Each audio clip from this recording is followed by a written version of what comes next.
Good morning or good afternoon. Thank you guys so much for having me. As I said, my name is Kendall, and I've had the privilege of working in our disability area for almost 30 years, so it tells you how old I am. And so, just to give you a little background, not only am I a parent and a professional, so I do a little bit of both. I have a son who's 21 years old who has multiple disabilities. He has sensory processing disorder, ADHD, Tourette's, anxiety disorder, and obsessive compulsive disorder. And I always tell everybody he's my hero. The way he handles his disabilities with dignity and grace. And so today we're going to talk a little bit about what it means to have that balance. So first I want to ask, how many of you are either a parent of an individual with disabilities or have disabilities yourself? You could raise it. Are any of you parents or go through it? So a few of you. And how many of you are also are in the field who are either a volunteer, a staff member? So there's a few also.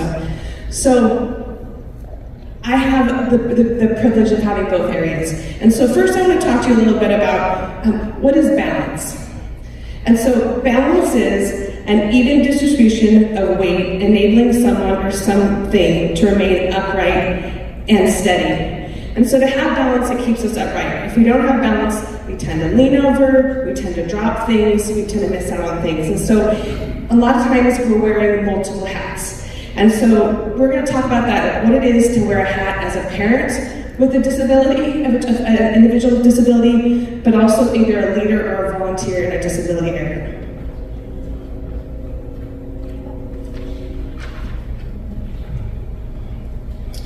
So the parent hat, I'm going to talk to you about from Psalms 127:3. It says, "See, children are a gift from the Lord. The children born to us are a special reward." And for those of you who are just parents in general, we know our kids are a blessing. And that's why I say that my son is my hero. Because even though he has disabilities, the way he handles life is given me so many gifts. And so first let's talk about what it means to find balance as a parent. So it means to allow your child's disability to be their story. My son has given me the opportunity to share his story. And so the first thing you want to do is, if you are a parent of a child with a disability, is make sure that they've given you that permission. I don't share anything that my son hasn't okayed. I don't share his insecurities, his obstacles that he has to face, his challenges, unless I've gotten permission. So make sure that their story is their story and it's not your story. Second, you want to reach out to others. Don't do life alone. I know how much it means to me when I have other people who understand me. I jokingly say I use Facebook, but I only use Facebook for my friends who do disability ministry or who have children with disability, because they get me. To have people that really understand you is so important as you're doing ministry and also as you're doing life. And so make sure you're reaching out to others. Don't isolate and stay away from it, but really making sure that you're having people that can rally around you. Next is look for support groups. Here in California, we're so blessed that there's so many different support groups. Through churches, through regional center, through just a multitude of other things. And so make sure you're reaching out and you're connecting with other people who, again, are walking beside you. And if you can find a respite program, which is a place where you can get a break.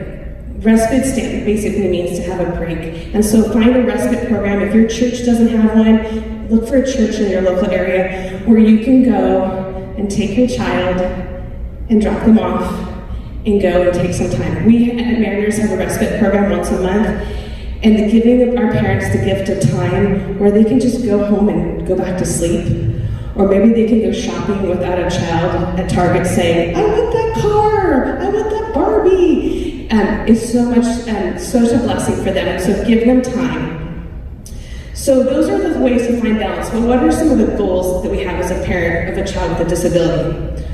Our number one goal is to give our child independence. We want our child to be able to do things on their own. We want them to be able to hopefully one day maybe live on their own, or maybe to live in an independent situation. But so independence is our number one goal we want to attain. Second, we want them to know God.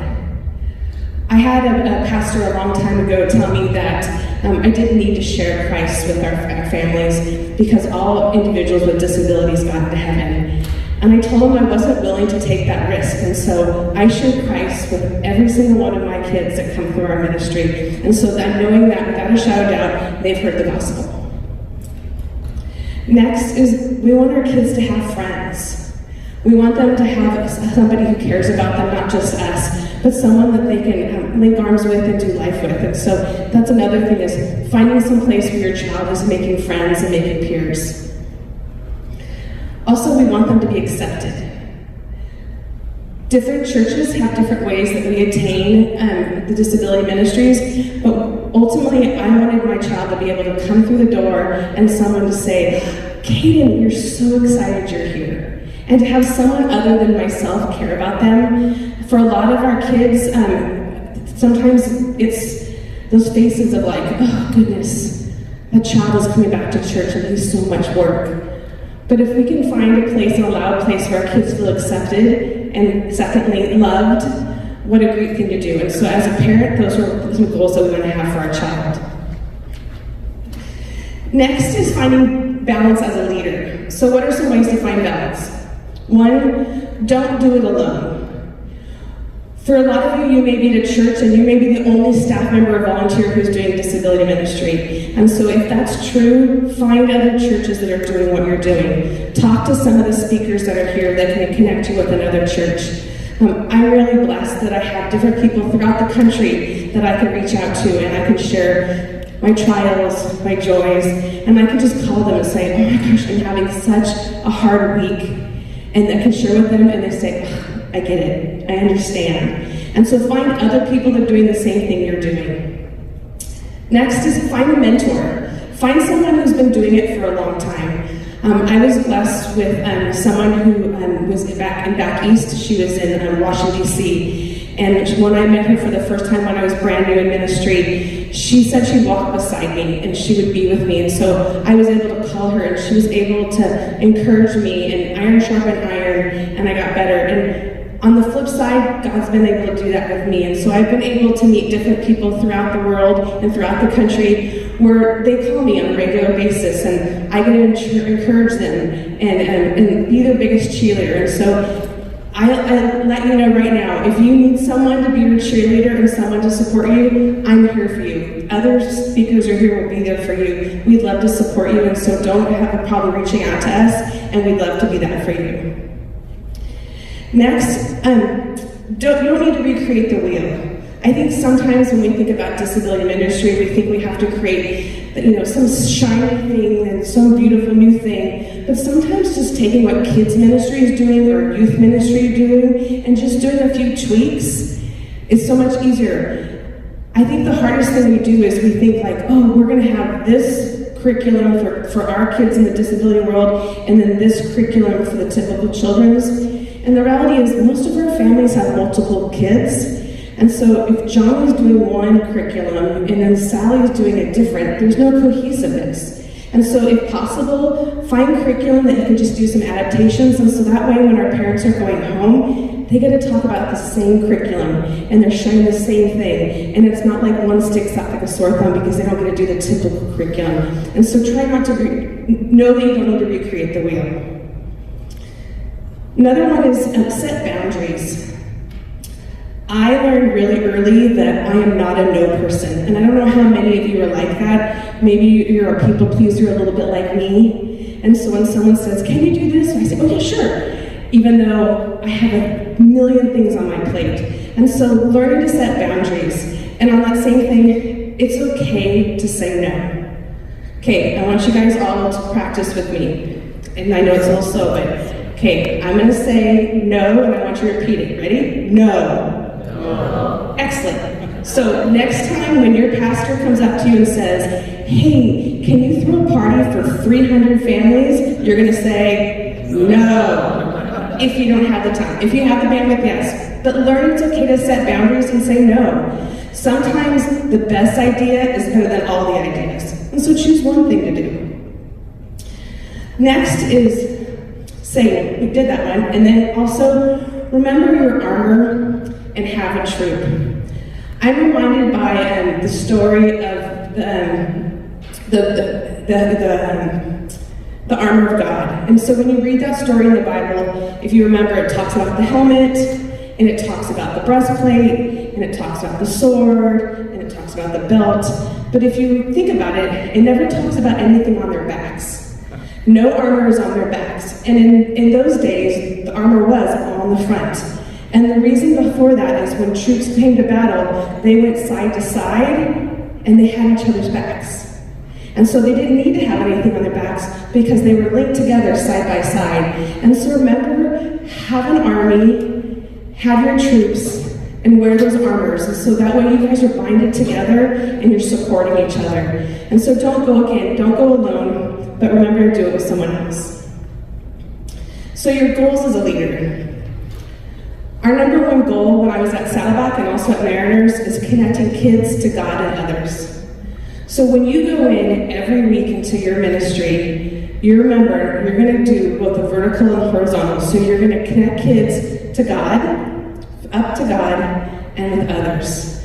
And so making that your goal, that was our mission statement, is connecting kids to God and others. And so every week you went and said, okay, how am I going to share the gospel with our children? And how am I going to allow them to have a friend, a buddy, who gets to know them? The other thing is, give parents time to get filled up. Sometimes you're going to have a student who is really having a tough day at church, but as best you can, try to keep them with you and not call a parent out, because sometimes that hour and a half, however long your church service is the only time our families are getting a break and get to hear the gospel and hear about God. And sometimes your church is chosen for the disability ministry just so they can come and learn about the Lord because you have that. And so I take it very dearly into my hands of knowing that when we get a love on those kids for that period of time, their parents are getting filled up with God's love and God's truth and God's grace so they can spend the rest of the week with their child. Also, create a ministry that can be able to be run without you. The greatest thing we can do is raise up volunteers and other staff members who can do what you're doing without you. When I'm not at church and I have a weekend away and it's being run smoothly, that's a success of what God's doing through me, versus if I'm gone and everything falls apart, you haven't raised up anybody to help because you're the person who's like, I'll do it, I'll do it, I'll do it. But instead, learn to say, hey, could you do this for me? Hey, this week, can you handle this? And so raising people up who can partner with you so you can get away and get a break. Also, one of the goals is we want to see kids grow in their faith. The hardest part about disability ministry sometimes is we may not be the ones who get to see kids say, I'd like to accept Jesus. Or they may not be the ones that get to say, oh, I want to be baptized, I want to be baptized. And it doesn't mean it doesn't happen, but it's a lot less than in typical kids ministry or youth ministry. But I share this and I share this all the time. We are the luckiest people alive because we get to do disability ministry. More so than our senior pastors, more so than our youth pastors and our children's pastors, because the people that we get engaged with when we get to heaven are going to be completely different. And so think about the student you work with who's nonverbal and doesn't talk to you. When we get to heaven, the conversations we're going to have with him are going to be so amazing. I have a young man, his name is Michael, who is nonverbal, and I've known him for almost 17 years. And sometimes I just look at him and I say, oh, Michael, the talks we're going to have when we get to heaven are going to be so glorious. And also, for those of us who have individuals who are in wheelchairs, to know that we're going to get to heaven and get to dance with them and run with them, what a blessing. And so remember that we get to share our faith in a different way. And so some of our kids who you may think don't understand you, but know when you get to heaven, you're going to hear how you truly, truly impacted people's lives. And so don't give up. Next, have leaders that are willing to grow as well. Sometimes people serve because they just think they're supposed to, or, the Bible calls us to serve, and so they do that. But you want to have leaders that you're also growing in their faith as well. And so encourage them in that as well. You are the disability person, but it doesn't mean you can't also be a shepherd to those that serve with you. Next, we're going to look at the balance between being both a parent and a leader. So again, we talked about setting boundaries. Setting boundaries are really important. Also, find support outside of your church. Sometimes it was hard because I was both a parent and a leader, and so it was hard to have the parents be my support because I was supposed to be their support. And so I would reach outside the church. I would find other churches or other support groups where I could get filled up. Next is don't personalize. We are not going to please all the people all the time. There are many families who have not liked me and have gotten angry because I haven't been able to do certain things for their kids. And I have to remember that it's not about me. And so we serve to the best of our ability and do the best that we can. But when you have someone who gets really angry at you and maybe is upset at how you're running your ministry, know that it's okay. God is still using you as a vessel, and you don't have to personalize it. Also, remember which hat you're wearing. Remember when you're there on a Sunday and you're serving and you're working, that's your professional hat. And then remember when you go home at the end of Sunday and you're with your family, leave that professional hat at church. Try not to answer that phone if you can, and be that parent. Be that person who you are. So remembering when you're wearing which hat and what times. Also remember, take time off. I think the hardest thing we do in ministry is we go and we go and we go and we go. And I jokingly say this because yesterday I have off on Fridays. I don't have another day off for 2 weeks because I have a big event going. But after those 2 weeks, I'm taking 4 days off. And so making sure that you keep holy the Sabbath. But for a lot of us, we work on the Sabbath. And so making sure that you find a different day. Some of you, it may be Monday. After you've worked on Saturday or Sunday, Monday is your Sabbath. So that means not answering your phone, not looking at your email, not meeting with a family, but truly taking a day off. God honors those who honor the Sabbath. It's clearly in our 10 Commandments we know to keep holy the Sabbath. And so I encourage those of you who are doing ministry 24/7, stop. Stop and take time for yourself and your family and get rejuvenated so you can serve and be a better servant. Also, and this is a hard one for a lot of people, allow yourself to fail. I have found when I'm the best shepherd is when I've done something wrong and I've learned from it. For a lot of us, we may be type A personalities or have the kind of personality where you want to do everything right.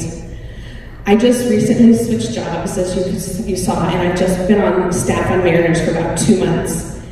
And a couple days ago, I had the worst day. I couldn't do anything right. I went to have a flyer printed off. I printed it the wrong size. I tried to resize it. I didn't know how. I finally figured out how to size it. I realized that the back was the wrong thing. So I killed a tree a few times over. And so, but I now know how to print those flyers because I failed and I learned from it. None of us learn from doing everything right. One of our mottos we have in our family is, our weakness is our witness. And so for those things that I don't do well, it's my story to tell of how God's allowed me to do them better in the future. And so for those of you who really struggle with failing, this may be difficult, but sometimes failing, trying something new, trying a new tactic, in, whether it be as a parent or as a professional, try something new. And if you fail, it's okay. Because you're going to learn and you're going to grow from it. And God uses those things to create a new limb. Just as a starfish, if you were to cut off the limbs of the starfish, they grow back. And that's kind of how God uses us. He prunes us. He takes those things that we make mistakes and we fail, and then he grows a new shoot, and it's the strongest shoot sometimes that you've ever had. Next is for goals of a parent. So do unto other kids as you want your own child done. I never do something for a child in a ministry that I wouldn't want to do for my own child. And I would never do less for a child in my ministry than I want my son to have. And so remember, whatever you're doing, do it as if it's your own child. Next, build relationships with other families. I have been so blessed that some of my friends are people who have sons and daughters with disabilities, and just to be able to walk beside them and then walk beside me has been transforming into my life. And so having those relationships where I can lean on them, again, having the armor of God and back to back. Also, have a spiritually thriving ministry. If you find yourself stopping to get into the Word, and you find yourself being more about just playing with the kids than teaching the gospel to the kids, stop and reevaluate what you're doing. What is your ministry goals? Take some time away. Let your boss know, your spouse know, whoever it is, hey, I'm gonna take a day away and I'm gonna look at what my goals need to be so we have a spiritually thriving ministry. What needs to be done? Reevaluate what's going on. Also, create an atmosphere of inclusion. Now, inclusion looks different for everybody. Inclusion ultimately means that individuals with disability have a place at God's table, because we all have a place at God's table. And so that's why churches that don't have a disability ministry are missing the boat, because again, they're not allowing people with disabilities to have a place at God's table. And so remembering that inclusion may mean that you have a self-contained classroom. So it may be a classroom where all the individuals with disabilities come. Or it may be a buddy program. Maybe you have a one-to-one buddy program where for every child with a disability, they have a buddy. But to know that ultimately, we don't want to turn away individuals with disabilities. We don't want to say, oh, I'm so sorry, our doors are too small, you can't get through with a wheelchair. Or, oh, I'm so sorry, they can't go into that classroom because they're not able to do whatever it is. And so creating an atmosphere of inclusion. Also, remember to give everyone grace, even you. I am the worst person when it comes to grace. Like I said, when I had that day a couple days ago and I couldn't print anything to save my soul, I was so tough on myself. And luckily I had people that I worked with that said, oh wait, let me tell you my story of how I messed up. And then I realized we all do it. We all make mistakes. We all fall short. And giving ourselves grace, because if we can't give ourselves grace, is basically telling God that He can't give us grace either. And God gives us grace abundantly, and we're so thankful for that. And so remember to give others grace when they fall, and they fall short, but give it to yourselves as well. And then remember to create a ministry where all children thrive. We want to make sure that every child that comes into our midst, that they thrive and grow in Christ. Sometimes it's easy to get caught up in the minutiae of, okay, I'm going to do this, and then this, and then this, and this, and we stop and don't realize that little Johnny has been left behind because we're so focused on getting from point A to point C that we realize Johnny never got past point A. And so looking at each child individually and their strengths and their weaknesses, and creating a ministry that allows them to thrive as God created them. I remember so clearly the day my son said to me, Mom, why did God create me like this? And it broke my heart as a parent thinking, why did God create him like this? But my son has a story to tell that I'll never be able to tell, and God's using it for him to thrive. His story is impacting people's lives. My son plays video games, and so often when he plays video games with his Tourette's, he has like a voice tick that sounds like he's going through puberty and he's 21. And so people on video games will like to make fun of him, and he just matter-of-factly says, no, I have Tourette's. And it stops everyone from making fun, and they say, oh. And then he shares about his Tourette's. And so people all over the country that don't even know my son are being educated about Tourette's and what it means to love on people with disabilities, because he doesn't get angry, he gives them grace and just shares matter-of-factly. And so creating a ministry for you is a place where our kids can thrive, and your church goes, oh, those are our kids with disabilities. They're here and they get to be part of God's table. So where to go next? One of the things I like to do on a regular basis is get some of my key leaders together and we do a round table. We know that more brains creates better ideas. And so I can create all the ministry things that I want to do, but you know, I'm only one person. And so when you can bring people into your midst and sit down and say, hey, Christmas is coming up, what do you think we should do? And I preface them and I say, the best idea wins. So don't personalize your ideas. It's okay if Sally comes in and says, oh, I want to do this, and you're like, oh, I'm so sorry, Sally, we can't do that, but that's a great idea. But I let them know that right off the bat. But sit down, make time with your leaders, and create a roundtable where you can come up with ideas. Some of the best things I've done in ministry were not my ideas, but they were my volunteers, because they were in the thick of it more than I was. Next is talk to other families and leaders. Like I said, I'm on Facebook. I know Facebook is kind of old now for a lot of people. I'm not on Snapchat, but I'm on Facebook, and I have people across the country. Doc is one of the tests whose Doc is here. Doc and I have been friends on Facebook, and so I know Doc's there. I know if I need something, I can reach out to Doc. I have people all throughout the country. And so some of them I call on a regular basis and, hey, what are you doing in your ministry? Or, you know, have you ever had this happen? And I get ideas for them. So again, reaching out to other people. Also, remember where your child fits in your life. When you're a mom or you're a dad, you're a mom and a dad. I'm not my son's professional all the time. I'm not his ministry leader. But when I'm at church, I'm his ministry leader and I'm not his mom. And so when my son likes to try to get away and tell people, well, my mom's on staff, and I say, we're not using a staff card. He has to do what everyone else is doing just because he's on staff. He doesn't get to pull that. And so remember where your child fits in that. And lastly, pray. Pray a lot. Don't cease praying, as it says. When things get tough, it's easy to want to go into work mode and to fix it.